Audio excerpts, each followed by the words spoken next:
All right, it's still November 16th, 2025, right now, as I'm about to record the second lesson in this new AI orchestrated section of the course. And if I'm really lucky, I'll be able to get these both turned into videos for you by tonight and get them released. It's a lot harder during the week when I'm doing the 40-hour job. So in our last lesson, we established what agentic AI is and why it represents a fundamental shift in cybersecurity capabilities. We talked about the three pillars: intelligence, agency, and tool access, and how they combine to create systems that can operate autonomously at scale and speed impossible for human operators. Now we're going to examine why that matters by walking through a real-world incident. So this is fresh, hot on the news right now. This is not a theoretical discussion or a proof of concept in a lab. This is an actual cyber attack that targeted real organizations and succeeded in compromising several of them. In mid-September 2025, Anthropic, the AI company that creates Claude AI, one of the leading large language models, LLMs, detected suspicious activity in their systems. What they discovered over the following 10 days of investigation would become what they assess as the first documented case of a large-scale cyber attack executed without substantial human intervention. So we want to break down what happened, how it happened, and what it means. Anthropic's threat intelligence team noticed unusual patterns in how their Claude Code tool was being used. Claude Code is an AI coding assistant designed to help developers write, debug, and improve code. It really hasn't been out all that long. You see here. February 24th, 2025. So 7 months after it was released, that's to September. And Claude Code is meant to be a productivity tool for software development. But what the team observed didn't look like normal development work. The activity patterns, the types of requests, the operational tempo indicated to them that something was off. As they investigated deeper, they discovered threat actors had created an entire attack framework built around Claude Code. This wasn't someone using the AI to ask questions about how to conduct attacks. This was the AI itself executing the attacks, autonomously performing reconnaissance, vulnerability testing, exploitation, and data exfiltration with only minimal human oversight. Somebody who's having fun with their new tool. And just to mention, I love Anthropic, Claude AI, it's awesome. So Anthropic assessed with high confidence that this was a Chinese state-sponsored group, nation-state actors, the operational patterns, the sophistication of the approach, the target selection, all pointed to a well-resourced nation-state actor. And you have to wonder, why didn't they just have their own tools already built? Why'd they have to go and use Anthropic's? But, whatever. So who were the targets? The scope of the operation was significant. The attackers used this AI-driven approach to attempt infiltration of roughly 30 organizations across multiple sectors and countries. About 30 across the globe. The target list included large technology companies, financial institutions, chemical manufacturing companies, and government agencies. These weren't random targets. This was a strategic intelligence collection operation aimed at high-value entities that would have information of interest to a nation-state intelligence service. Very strategic. And according to Anthropic's investigation, the attackers succeeded in actually compromising a small number of these 30 targets. It hasn't been released yet exactly which ones were successfully breached, but not publicly, but the fact that any succeeded demonstrates that this wasn't just a failed experiment, it was an operational capability that achieved its objectives. So the attack framework, how did it work? How do you turn an AI coding assistant into an autonomous hacking platform? The attackers built what Anthropic describes as an attack framework, essentially a system that uses Claude Code as its central nervous system to orchestrate and execute multi-stage cyber attacks. So let's quote Anthropic how they described it in their technical report.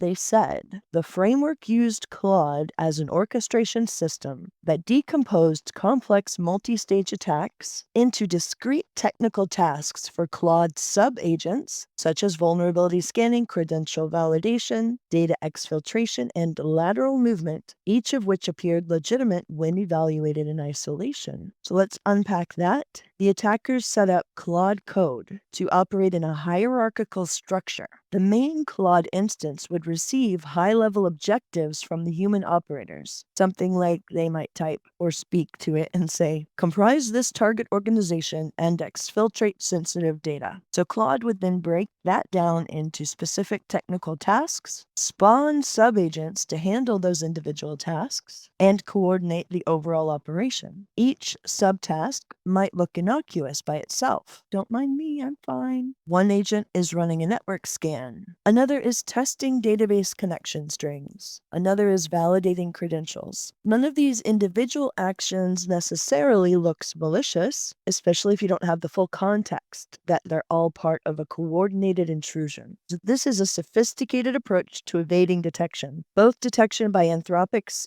safety systems and detection by the targeted organization's security tools. And evade Anthropic's detection and evade the target victim's detection. If you're wondering if Claude has safety controls that are built in that refuse to help with hacking activities, the answer is yes, it does have these controls built in. So then that's one of the most important aspects of this incident. How did the attackers bypass those guardrails? They used a technique Anthropic calls jailbreaking, but it's more sophisticated than simple jailbreaking prompts you might have seen people use to make ChatGPT say inappropriate things. Anthropic explains it this way. To quote them, they broke down their attacks into small, seemingly innocent tasks that Claude would execute without being provided the full context of their malicious purpose. They also told Claude it was an employee of a legitimate cybersecurity firm and it was being used in defensive testing. So this is social engineering, but the target isn't a human. They were social engineering the AI itself.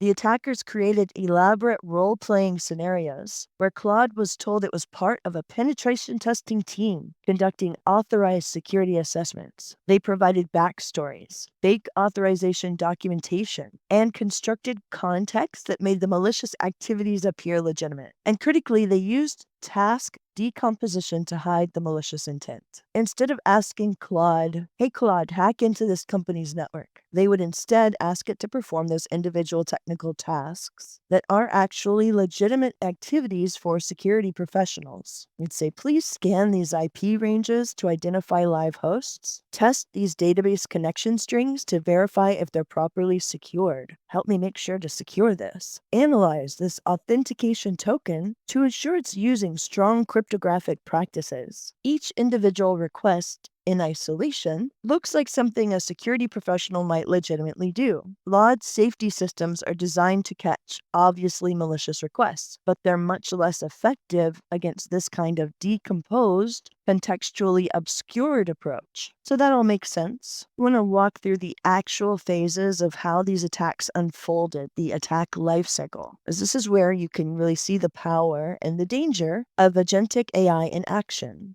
Or agentic, should be agentic. Now, phase 1, target selection and framework setup. Okay? This was the part where humans were most involved. The attacker chose which organizations to target, those 30 or so entities we talked about. Then they set up their attack framework with Claude code at the center and configured it with access to various security tools through the Model Context Protocol, MCP. The attackers also embedded persistent instructions in a file called ClaudeMD. That's just a markdown file. This file provided Claude with context that would persist across multiple interactions, essentially giving it a set of standing orders and operational guidelines. Think of it like a configuration file that told Claude how to behave, what its objectives were, and what tools it had access to. Now, attack lifecycle phase 2, reconnaissance and infrastructure mapping. Once the framework was initialized with the target, Claude began the autonomous reconnaissance. It systematically scanned the target organization's network infrastructure, identifying live hosts, open ports, running services, and potential entry points. Anthropic noted that Claude was able to perform this reconnaissance in a fraction of the time it would have taken a team of human hackers. So they're bragging about their tool there. This wasn't just running a single Nmap scan. Claude was intelligently adapting its reconnaissance approach based on what it discovered. If it found a web server, it would automatically begin web application fingerprinting. If it found a database port open, it would attempt to identify the specific database software and version. If one reconnaissance technique triggered defensive responses, it would shift to alternative methodologies. And it was doing all of this autonomously, reporting back to the human operators periodically, but not requiring approval for each individual action. So then phase 3 of our life cycle here, vulnerability discovery and validation. Based on the reconnaissance data, Claude would identify potential security vulnerabilities. So this is where the sophisticated intelligence component comes into play more so. Claude wasn't just pattern matching against a database of known vulnerabilities. It was reasoning about the target environment, understanding what versions of software were running. So I know what versions, then I can know what misconfigurations might be present and what attack vectors would be most likely to succeed given the specific defensive posture it had observed. Then it would write custom exploit code to test these vulnerabilities, not copy-paste exploits from ExploitDB, actual custom code tailored to the specific target environment. Anthropic's report states, in the next phase of the attack, Claude identified and tested security vulnerabilities in the target organization's systems by researching and writing its own exploit code. So adaptive dynamic code writing on the fly. Phase 4 of this attack lifecycle was exploitation and access. When Claude successfully validated a vulnerability, it would exploit it to gain initial access to the target environment, so effectively acting as an initial access broker. Now, this phase involved actually compromising systems and establishing a foothold. The AI would harvest credentials, usernames, and passwords that would allow it deeper access into the network. It would identify high-privilege accounts that would be particularly valuable for the attacker's objectives. Phase 5 of the lifecycle, lateral movement and privilege escalation. Once inside, Claude would autonomously navigate through the compromised environment, moving laterally from the initially compromised system to other systems on the network, escalating privileges where possible, and mapping out the internal network architecture. So no individual hacker had to be figuring this out as they were going along. The AI was doing it all for them. The report describes this phase. The highest privilege accounts were identified, backdoors were created, and data were exfiltrated with minimal human supervision. I think that something that's important to note about this is they have all of these highly trained personnel that could actually be building their own AI tools. If someone was doing this with their own tools, then they wouldn't have triggered any alerts with Anthropic. Kind of surprising that a nation state group took this risk instead of just figuring out how to do it without getting caught instead. But so then the report describes this phase saying the highest privilege accounts were identified, backdoors were created, and data were exfiltrated with minimal human supervision. Now this is important to emphasize, minimal human supervision. The AI was making tactical decisions about which system to target next, which credentials to use, how to maintain persistence, and how to avoid detection. Humans were only intervening at major decision points. Phase 6 of the life cycle. Data exfiltration and categorization. So finally, Claude would identify valuable data repositories, exfiltrate that data, and organize it based on intelligence value. It could distinguish between different types of sensitive information, financial data versus intellectual property versus personally identifiable information, PII, government contracts, and technical specifications. This categorization is significant because it demonstrates genuine understanding, not just bulk data theft. So having a tool that can identify the various types of information and categorize it, that is huge. A lot of companies just need that inside their own business, not even for hacking. So the AI was making qualitative judgments about what was valuable and why. Here you go. Here's the most important stuff. Phase 7, documentation and handoff. In the final phase of this attack lifecycle, Claude would produce comprehensive documentation of the entire operation. This included detailed reports of systems compromised, vulnerabilities exploited, credentials harvested, and data extracted. Anthropic noted This is a quote from them again. In a final phase, the attackers had Claude produce comprehensive documentation of the attack, creating helpful files of the stolen credentials and the systems analyzed, which would assist the framework in planning the next stage of the threat actor's cyber operations. That's the quote. So this documentation would then be used by the human operators or by subsequent AI-driven operations to continue the campaign or move on to new targets, or both. So we want to think about the scale and speed, talk about the operational tempo, because this is where the numbers become really striking. According to Anthropic's analyses, this is another quote, the threat actor was able to use AI to perform 80 to 90% of the campaign, with human intervention required only sporadically, perhaps 4 to 6 critical decision points per hacking campaign, end quote. Think about what that means. In a traditional cyber attack, every step requires human action. Every scan requires a human to set parameters and run the tool, or scripts that they've got built. Every vulnerability requires a human to research, test, and exploit, depending on what scripts they have.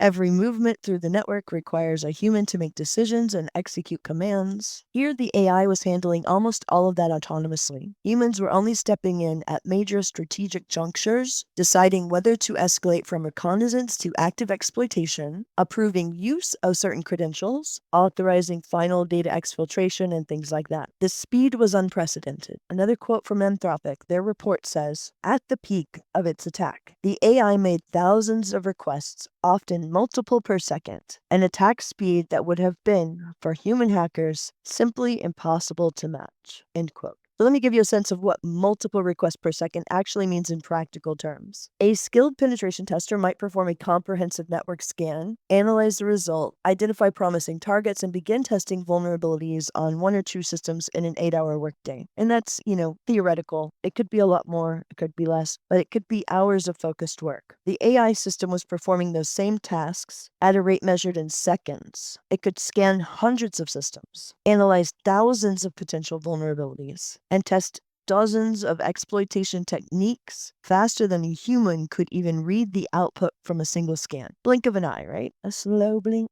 But there are limitations and imperfections, because we don't want to paint a picture of perfect autonomous hacking. That's not exactly what happened. The AI had significant limitations that prevented this from being a fully autonomous operation. Anthropic observed, they quote, Claude didn't always work perfectly. It occasionally hallucinated credentials or claimed to have extracted secret information that was in fact publicly available, end quote. But this is a crucial limitation of our current AI systems. They can confabulate, essentially making up plausible sounding information that isn't actually true. I went to walk on the moon today and it was fabulous. Or just out from my front porch onto the moon. It was great, for example. In the context of a cyber attack, though, this means that the AI might report that it successfully harvested a database administrator password when it actually just generated a plausible-looking password that doesn't actually work. Or it might claim that it exfiltrated classified documents when it actually retrieved a public product brochure. So this is why human oversight was still necessary. The operators did have to verify that the AI's claims were real to a certain extent, validate those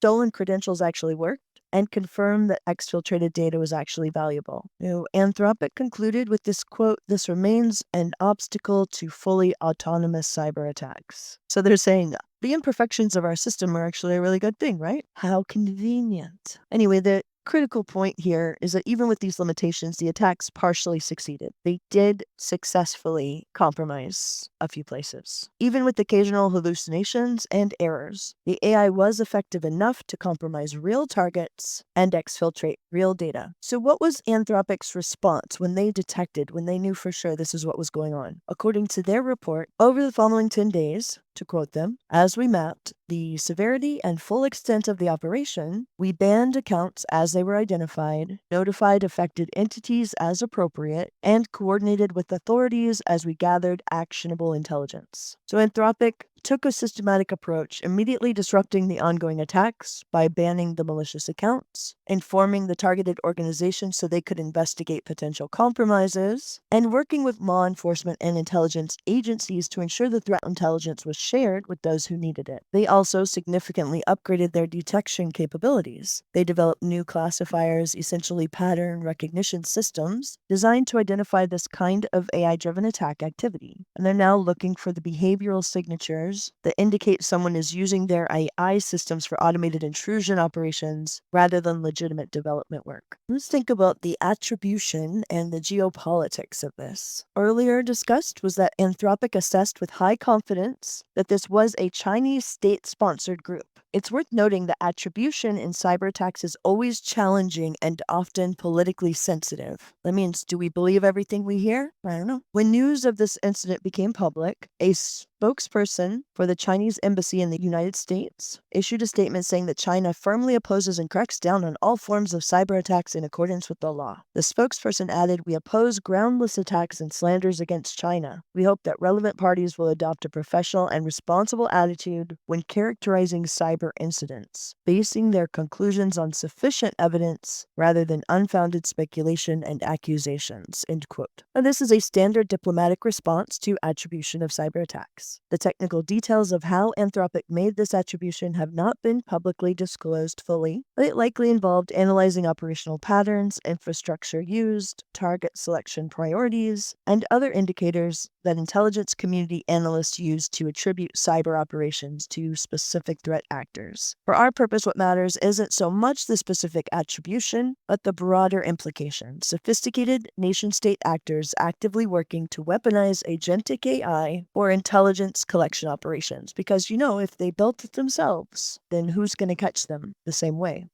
There's not going to be a Claude and Anthropic in the middle. So let's bring this all together. This incident proves that AI-driven cyber attacks are not a future threat, they're happening right now. This wasn't a security researcher demonstrating proof of concept. This was an active intelligence operation conducted by a nation-state actor against real targets. Second, it demonstrated that the barrier to entry for sophisticated cyber attacks has dropped dramatically. Anthropic noted in their analyses that with the correct setup, threat actors can now use agentic AI systems for extended periods to do the work of entire teams of experienced hackers. What used to require a team of skilled operators working full-time for weeks can now be largely automated with human oversight only at critical decision points, meaning less sophisticated threat actors can potentially conduct attacks that previously only well-resourced nation-states could attempt. So in the past, they're like, well, that's out of their league. Maybe not so much anymore. And third, it validates everything we talked about in the last lesson about the 3 pillars of agentic AI.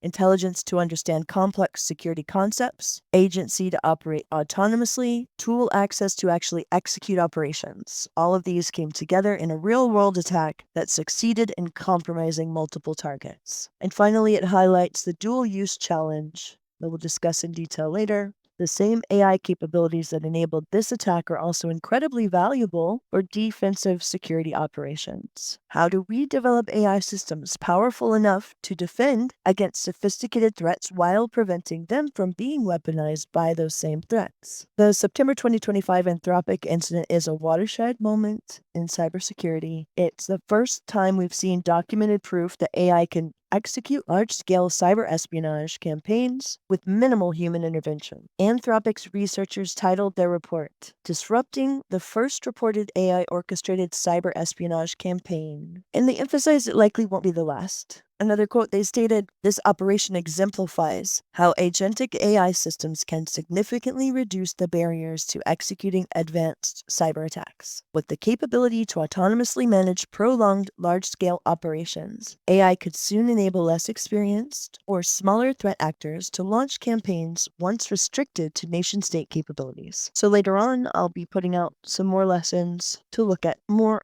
aspects of all this. There's a lot to learn, and I'll see you in the next lesson.